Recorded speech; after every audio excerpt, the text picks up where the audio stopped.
เอ่อสิพาพี่น้องเข้ามาเบิ่งการขั้นตอนการต้มเกลือเด้อต้มเกลือของบ้านหนองห้างอำเภอสมานจังหวัดร้อยเอ็ดเท่านี้ล่ะนี่บ้านหนองห้างแต่โบราณกาลมาเนาะเคยต้มเกลือมาแต่พอตาแม่ผ้าเห็ดมานี่ต้มเกลือเดี๋ยวสิพาเบิ่งขั้นตอนนะบัดนี้ขั้นตอนแรกคือเป็นขูดขี้บอเนาะบ้านหนองห้างเพิ่นเอิ้นขี้บอตัวไปบ้านเฮาก็เอิ้นหยังก็เอิ้นขี้ท่าก็เอิ้นขี้บอก็เอิ้นนี่ขี้บอมันเกิดจากหนาดินเนาะหนาดินมันซึมขึ้นมาแล้วมันมาเป็นเกลือเป็นความเข้มอยู่หนาดินเพิ่นก็ไปขูดมาเพิ่นใส่สอบมาทั้งสี่ละตั้งไว้ทั้งสี่ตั้งไว้แล้วเพิ่นก็มากองเนาะเขาเอิ้นกองสมัยตะกี้เป็นห้างเด้ห้างใหม่สมัยตะกี้เป็นห้างใหม่นี่เอามากองแล้วมันถี่หยดลงมาขั้นตอนนี่มันถี่หยดลงมาหยดเป็นน้ำใสๆเด้น้ำเกลือเพราะว่าเขากองเอาน้ำเกลืออยู่ดินเนาะน้ำเกลือกองจากดินนี่แหละดินออกมาดินกับดินนาดินที่เป็นเกลือนี่ไปเอิญขี่ท่าขี่บอลนะนี่น้ำใสๆทั้งสี่ละนี่น้ำย่อยหยดปักอยู่นี่ละไหลลิดอยู่นี่น้ำเข้มนี่ขั้นตอนมาพอได้น้ำแล้วเนาะพอได้น้ำแล้วเพิ่นก็สิมา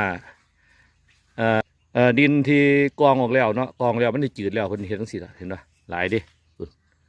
พิ่นสิเอาออกจากนี่ละออกจากห้างสมัยตะกี้เป็นห้างใหม่เนาะสมบูรณ์ที่เป็นห้างปูนนี่เอามากองไว้นี่มากองไว้นี่พอได้น้ำใสๆแล้วเด้อน้ำใสๆแล้วครับนี่เพิ่นเอาให้เบิ่งนี่เนาะดินนาดินเด้นี่นาดินมันเป็นขี้บ่อเนาะเพิ่นขี้บ่อขี้ท่าบ้านเท่านี่แหละบ้านเพิ่นมีเกลือเด้เพิ่นจังเฮ็ดได้บ้านบ่มีก็บ่มีพอได้แล้วครับเพิ่นไปกองเนาะบัดขั้นตอนต่อไปสิไปต้มเด้นี่เพิ่นได้น้ำใสๆแล้วเนาะนี่น้ำใสๆแล้วสายจังน้อยเนาะยันบ่เข้าใจนี่เป็นน้ำใสๆน้ำใสๆแล้วก็สิเอาไปต้มเด้อบัดนี้ไปเบิ่งขั้นตอนการต้มพี่น้องเฮาบัดนี้นี่เราเอิ้นหม้อต้มเกลือนี่หม้อต้มเกลือต้มลงเด้ต้มต้มลงจนบกพุ่นเด้น้ำจนบกน้ำจนหมดจนเป็นเกลือพุ่นเด้นี่เจ้าของเพิ่นเนาะเพิ่นเฮ็ดให้เบิ่งนี่ต้มคือว่าได้เป็นเม็ดเนาะต้มน้ำให้เป็นตอนเพิ่นว่านี่เนาะพี่น้องเอ้ยต้มน้ำเป็นตอนเพิ่นว่านี่ดังไฟใส่บักแห้งเลยดิเพื่อว่า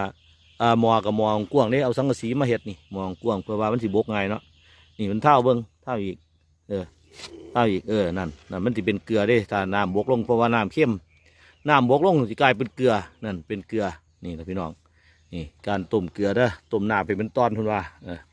ต้มน้ำไปเป็นตอนเกลือนี่แหละเดี๋ยวสิพาไปเบิ่งบัดเกลือใส่นอเอาไปไว้ใส่นอบัดนี้นี่แหละพี่น้องมันเป็นตอนแล้วเอาไปตั้งไว้ได้บัดนี้ไปตั้งไว้ไปบุมันเก็บไปไว้หมดแล้วหมูเป็นเกลือเก็บไปไว้หมดแล้วสำหรับคลิปนี้สำนี้เด้อพี่น้องเขานี่นะเขาเอิ้นต้มน้ำเป็นตอนเด้อต้มน้ำไปเป็นเกลือแค่นี้แหละพี่น้อง